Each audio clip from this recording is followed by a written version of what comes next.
Welcome to Moonlit Romantic, a place where love stories find their way to you in the hush before sleep. Tonight's tale is Her Name Was Grace. 2 years after losing his beloved wife, Daniel Carter has built a life of routine and quiet, raising his young daughter by the lake she loved. But when a warm-hearted grief counselor named Emma Lawson steps into both their worlds, Daniel will face the tender question of whether opening his heart again is an act of betrayal or of honoring the love that shaped him.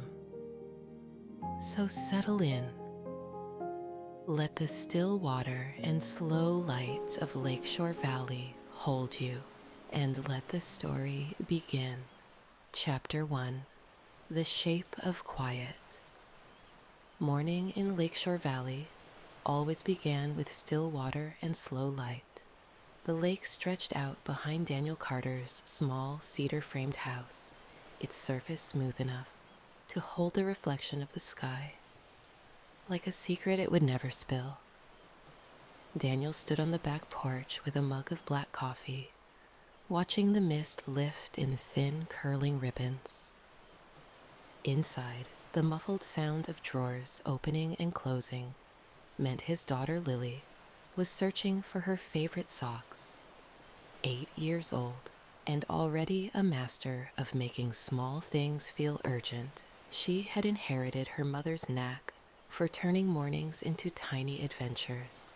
Daniel went back in, setting his mug on the counter just as Lily appeared, triumphant, holding up a pair of blue socks patterned with yellow daisies. "Found them," she announced. "Now breakfast?" "You make the rules, don't you?" Daniel said, a smile ghosting across his face. "Just the sock rules," she replied with mock solemnity. They ate at the little pine table Daniel had built himself. Grace used to sit across from him here, hair still damp from the shower, tea cooling beside her while she cut Lily's pancakes into tidy pieces. The image came to him unbidden, as it often did, and he let it pass like a cloud moving across the sun. 2 years since that winter night. 2 years since the accident that had stolen her. Daniel had learned to move through days without falling apart. But there was a part of him, silent, locked away, that he never let anyone near. When Lily's school had suggested grief counseling, he'd nodded out of politeness, assuming it was more for their benefit than his. But the principal had been gentle, saying it might help Lily to have a space to talk about her mother, that it might help Daniel too. So here he was on a Tuesday morning, dropping Lily off at school, with her backpack bouncing against her small frame, and heading downtown for an appointment he was not convinced he needed. The counseling office was in a brick building near the lakefront, its windows framed by flower boxes. Inside, the air smelled faintly of chamomile tea and polished wood. A woman at the front desk smiled and asked him to take a seat. He had barely sat down when the office door opened. "Daniel?" Her voice was warm, smooth without being rehearsed. She was in her 30s, with kind eyes that seemed to see a person rather than just look at them. Chestnut hair was pulled back loosely, a few strands falling free in a way that made her seem approachable. "I'm Emma Lawson," she said, holding out her hand. "It's nice to meet you." Her handshake was steady, not lingering, but it left an impression. She led him into an office painted in soft, calming tones. Books lined one wall, a vase of fresh wildflowers sat on the small table between two armchairs, and a large window let in the kind of light that didn't glare. "I understand you're here mostly for Lily," she began as they sat. "Yes," Daniel said. She's been doing okay, I think. Better than I expected. But they said..." He broke off, uncomfortable with how exposed the words felt. Emma nodded, not rushing him. Sometimes children hold on to their parents' emotions. If they sense we're carrying a lot, they try to carry it too. Counseling can help lighten that load for both of you. Daniel glanced at the wildflowers. "I'm fine. I've got work, the shop. I keep busy." "That helps," she said, her voice quiet. "But busy isn't the same as healing." Her words sat between them, gentle but firm. He shifted in his chair. "I'm not here to tell you what you should feel," Emma continued. "I'm here to listen and to make space for Lily to feel safe. If you want to be part of that, we can make it a family effort." He studied her face. There was no pity there, only a kind of steady compassion that felt different from the polite condolences he had grown used to. "All right," he said finally. "We'll try it." She smiled then, and something about it, unforced, genuine, slipped past his guard before he could stop it. That night, after Lily had gone to bed, Daniel sat at the kitchen table with his sketchbook. He designed cabinets for a new client, pencil lines clean and deliberate. But his thoughts kept straying to Emma Lawson, the way her voice had wrapped around his name, the way she had spoken of grief as if it were not an enemy to be fought, but a companion to be understood. He shut the sketchbook and went to the back porch, where the moon painted a silver path across the lake. Grace's absence was still the deepest part of his days, but for the first time in a long while, Daniel wondered if it was possible for the quiet to hold something else too. Chapter 2, A Little More Light.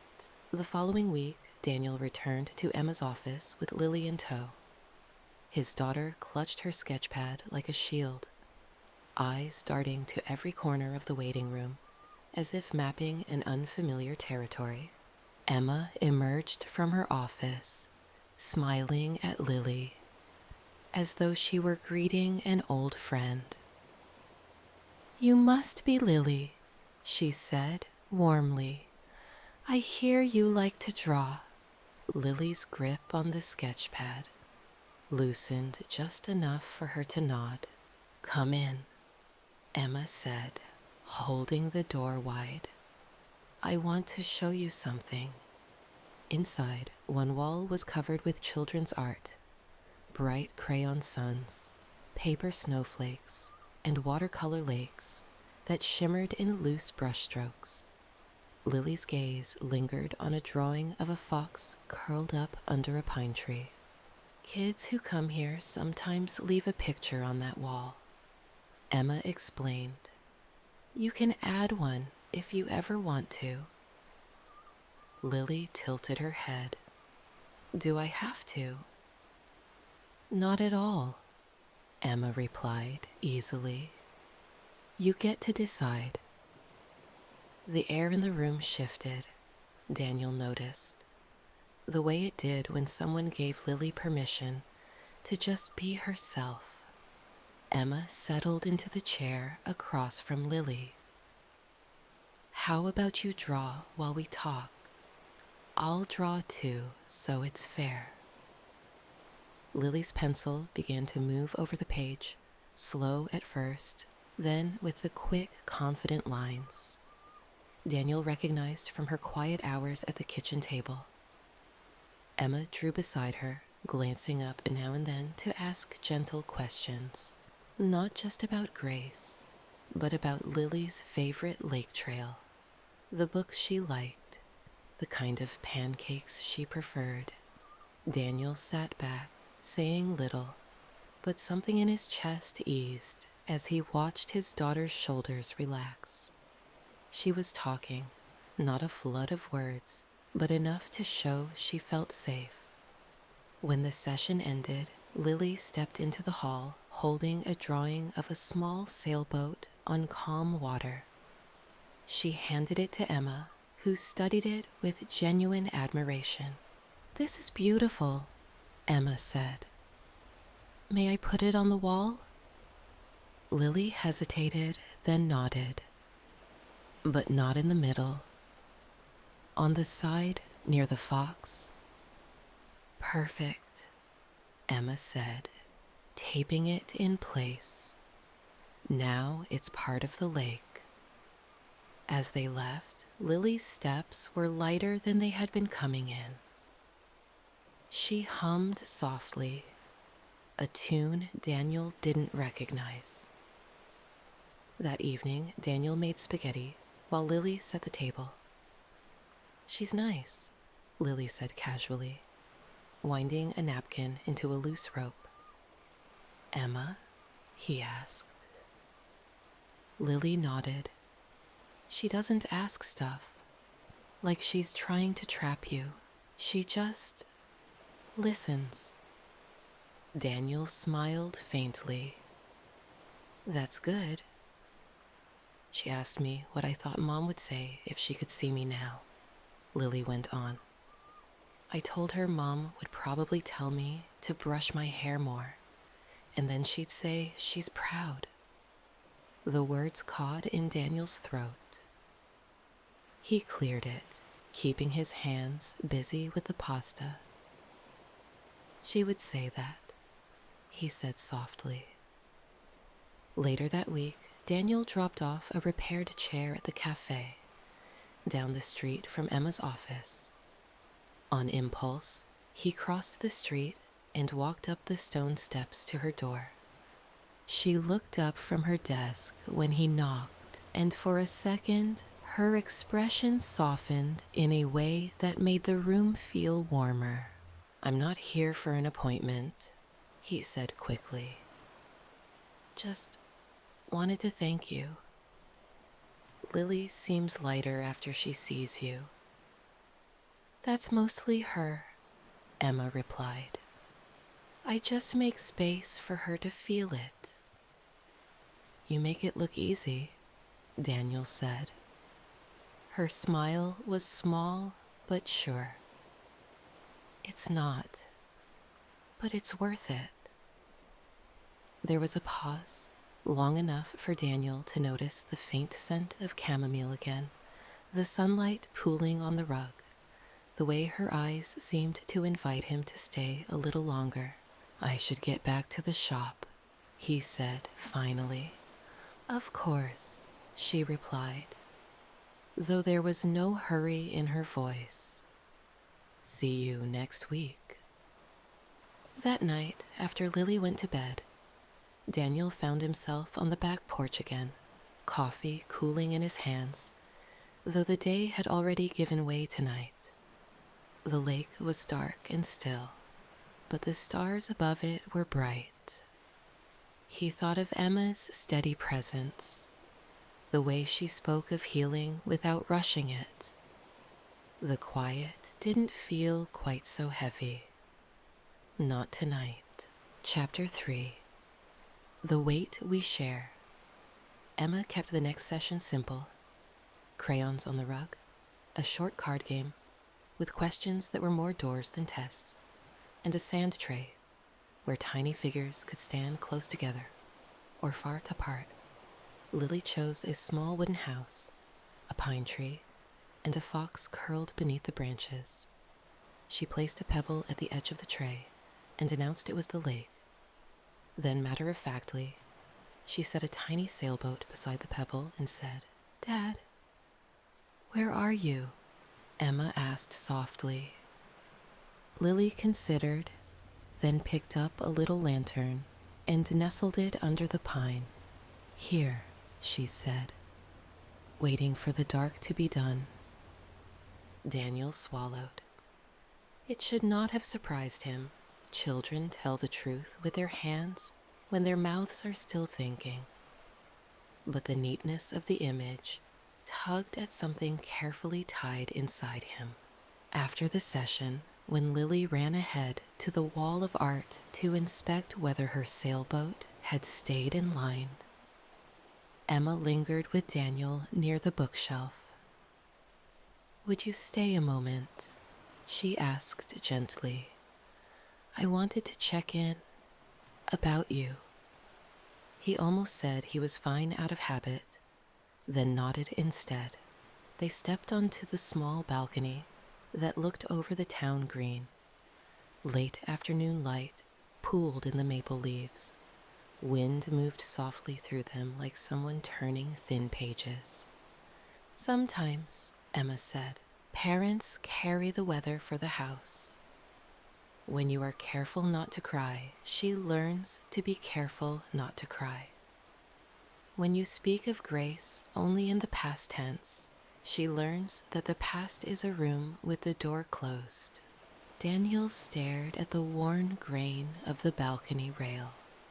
"I do not want to drown her in my missing," he said. "You will not," Emma answered, "if you show her how you swim." For a long breath, the only sound was the maple making its quiet language. Then Daniel said, "I do not know where to begin." "With something small," Emma said. "A story Grace loved to tell. A smell that brings her close. The song she sang in the car. Grief responds to specific kindness." He nodded, filed the sentence away like a good nail, and glanced sideways. "You speak like a person who learned this the long way." "I did," Emma said, unembarrassed. "My brother died when I was in college. For a year, I tried to be a lighthouse and a wall at the same time. It turns out light wants windows."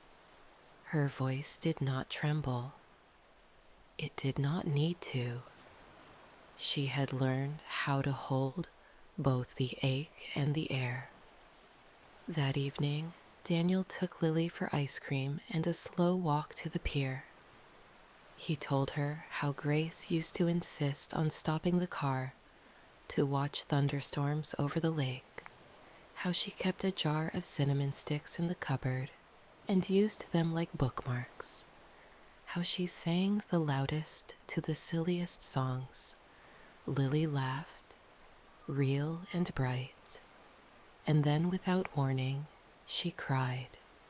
Daniel knelt on the planks and let her cry.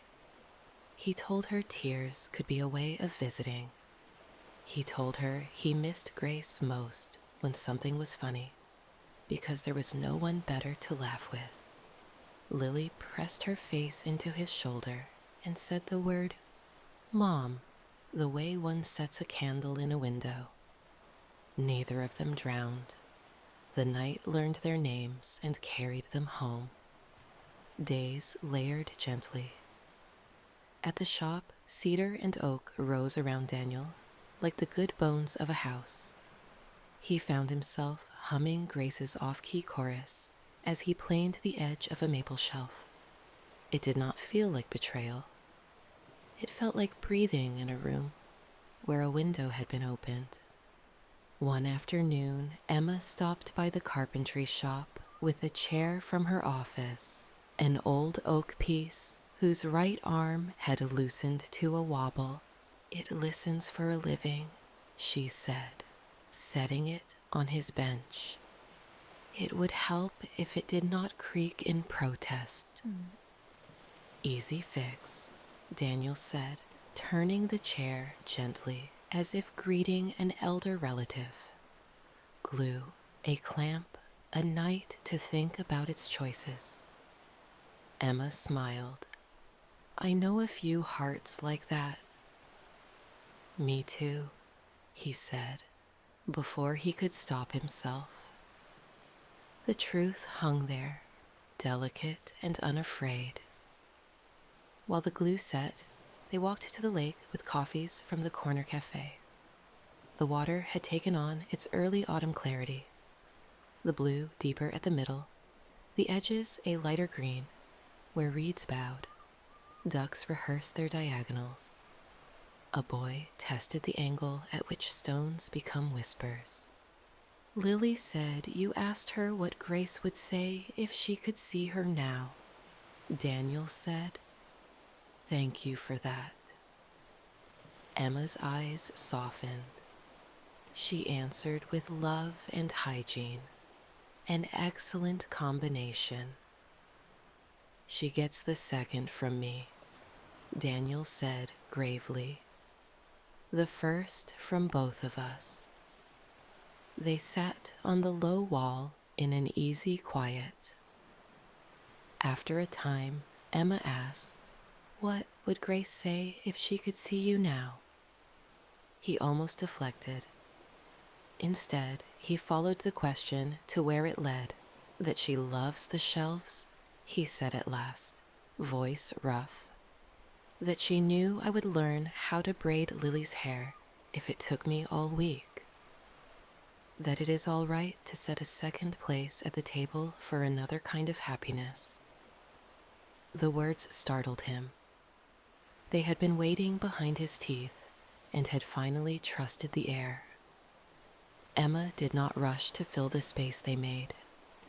She let them stand, and in their standing, Daniel felt something inside him take a careful step forward. That weekend, the town held its lantern night on the shore, a tradition from before anyone could remember. People wrote names on thin paper lanterns, lit them from a shared flame, and carried them to the water as the sky turned that indigo that belongs to September alone. Daniel and Lily stood with a small lantern between them. On it, Lily wrote Mom, in the neat letters her third-grade teacher admired. Under it, Daniel wrote Grace in the handwriting Grace used to tease him was actually legible. "Do you want to say anything?" he asked. Lily thought, then whispered, "Thank you for the cinnamon sticks." "And the thunderstorms," Daniel added. They set the lantern on the lake. The candle caught and held. Around them, other lights freckled the water. Emma stood a little way off with her own, her eyes on the flame, the way a person looks when they are practicing gratitude without naming it. When the lanterns had drifted to a comfortable distance, Lily slipped her hand into Daniel's. "I think Mom likes the way we miss her," she said, solemn as weather. "I hope so," he answered. Emma joined them as the crowd thinned. "May I walk you home?" she asked, making it a question for both of them. Lily nodded with immediate approval. "We have hot chocolate," she announced. "Momentous," Emma said. In the kitchen, steam rose from 3 mugs. Lily sprinkled cinnamon over the foam with a seriousness that made the room a chapel. "Mom uses these as bookmarks," she told Emma, holding up the jar of cinnamon sticks. "Then we will put one in tonight," Emma said, "to mark a good page." After Lily went to bed and the house had rearranged its quiet, Daniel walked Emma to the porch. The lake wore a black satin look, the lanterns now faint stars at the far edge. "Thank you," he said, "for all of this." "You are doing the brave part," she replied. He considered the porch rail, the lanterns, the fact that the word brave did not feel like it belonged to other people anymore. "Sometimes," he said slowly, "I worry that any feeling I have for you means I am taking something from Grace. Emma met his eyes without flinching. I do not believe love is a fixed amount in a jar, she said. I believe it is a fire that can light more candles without losing its own flame. He breathed, and the image entered him like warmth. Grace would have liked you, he said. I would have liked her, Emma answered. I think we would have argued kindly about whether you should stain oak or leave it bare. He laughed, surprised, and the sound did not feel like an apology. She would have won. Then I will prepare for gracious defeat, Emma said, smiling. He wanted to reach for her hand. Instead, he let the moment rest, like a plank across two pilings, sturdy and simple, waiting for the next step when the tide was right. Chapter 4. A New Kind of Promise. Autumn took its time arriving, as if it had learned from grief how to enter softly. Maple leaves surrendered one color at a time. Mornings put on cardigans. The lake traded sparkles for shine. In Emma's office, Lily's sailboat drawing gathered two new neighbors, a fox tucked nearer the pine, and a small lantern balanced on a painted ripple. Lily's teacher emailed to say she was telling good stories again. The principal stopped Daniel in the hallway one pickup afternoon and said, with a kindness that did not feel like a pat on the head, the counseling is helping. Daniel thanked him and meant it. At the shop, the chair's glue cured to a confidence that pleased him. He sanded the arm smooth, rubbed a little oil into the grain, and carried it back to Emma's office himself. She ran a hand over the wood and nodded, the way people do when they know how to recognize work done with care. May I pay you in tea and a walk? She asked. I accept. They followed the path along the inlet where cattails practiced stillness and red-winged blackbirds played at complaint. Emma told him about an upcoming grief group the clinic offered, 6 evenings, a circle of chairs, a pot of tea that never emptied, a string of questions that knew how to get out of their own way. You could come for one night, she said, as if offering him a spare sweater for a breezy evening. If it does not suit, it does not suit. I am not a circle person, he confessed. Me neither, she said, which is why I lead them like a line that loops gently without making anyone dizzy. He smiled.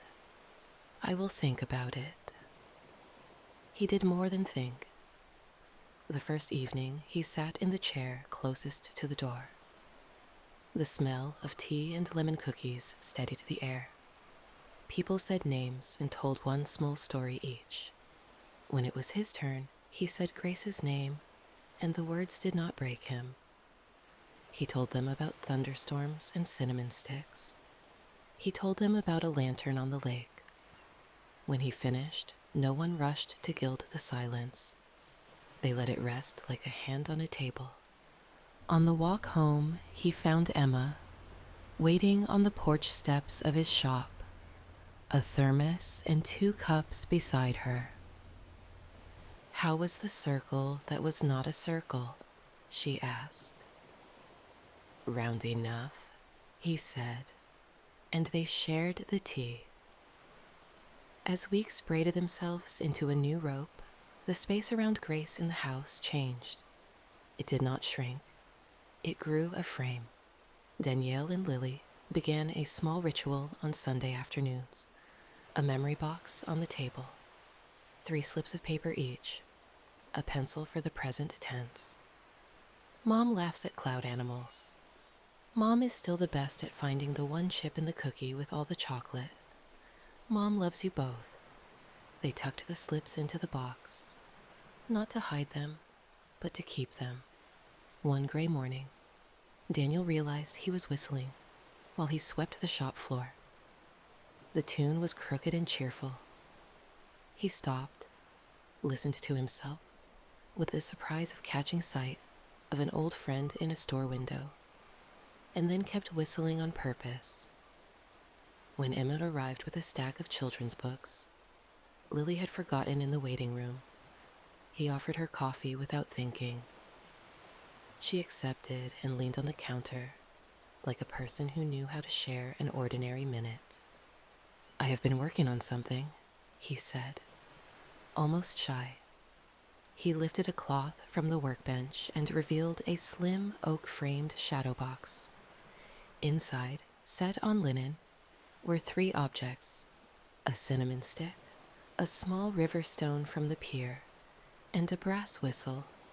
Emma's suggestion, after Lily said she wished she could hear her mother tell her a joke from very far away. "For the hallway," he said, "a place for our eyes to rest." Emma traced the edge of the frame with one finger. "It is beautiful," she said. "You have made a room for remembering to breathe." He swallowed. "Emma, I have been afraid that if I love you, I will write over Grace's name." She did not flinch. "Keep her on the page," she said. "Right beside her. She is the reason you are the man I have come to care for." The room felt larger around that sentence, as if the walls had gently stepped back to make space. Daniel reached for her hand. She wove her fingers with his, neither of them forcing an answer faster than the question wanted to bloom. Lily barreled in after school, skidding to a stop when she saw the shadow box. "Is that Mom's cinnamon?" she asked, already smiling. "It is," Daniel said. "And the stone we found together. And a whistle because your counselor has very good ideas." Lily grinned at Emma, unabashed. "She does. Also, she is good at drawing foxes." "I am excellent at foxes," Emma agreed. They ate grilled cheese at the kitchen table and drew on napkins. Lily's fox with a lantern in its mouth, Emma's pine with snow, Daniel's boat discovering it did not have to sail alone. After dishes, Lily asked whether Emma would read the chapter where the brave rabbit finds the quiet path. Emma did, her voice steady and bright where it should be, low and certain where the fear tried to be louder than it deserved. When Lily's door clicked softly shut, Daniel and Emma stood at the shadow box a minute, like people do in museums when they are politely surprised by their own tenderness. "Will you come by the lake on Saturday?" Daniel asked. "Lily wants to show you the long trail before the leaves fall." "I will," Emma said. "And after, perhaps, we could burn the first cinnamon stick of the season and pretend it is a bookmark for a chapter worth keeping." He kissed her then, not with urgency, but with the care he gave to every hinge that mattered. The kiss tasted faintly of tea and toast and the relief of a house learning a new sound for welcome. Saturday arrived with clean blue light. They walked the long trail, while cattails made parentheses around the path and geese practiced sentences in the sky. Lily pointed out the stump that looked like a dragon and the rock that looked like a sleeping bear. At the overlook, the lake spread its calm grammar in every direction. "Mom loves this," Lily said, present tense easy in her mouth. She does, Daniel said. Emma took Lily's hand, then Daniel's, a simple braid of skin and promise. They stood like that until the breeze asked them to move. Back home, they lit one cinnamon stick and let the smoke curl toward the ceiling. The house did not feel crowded. It felt complete. On the porch, the late sun laid a gold stripe across the railing.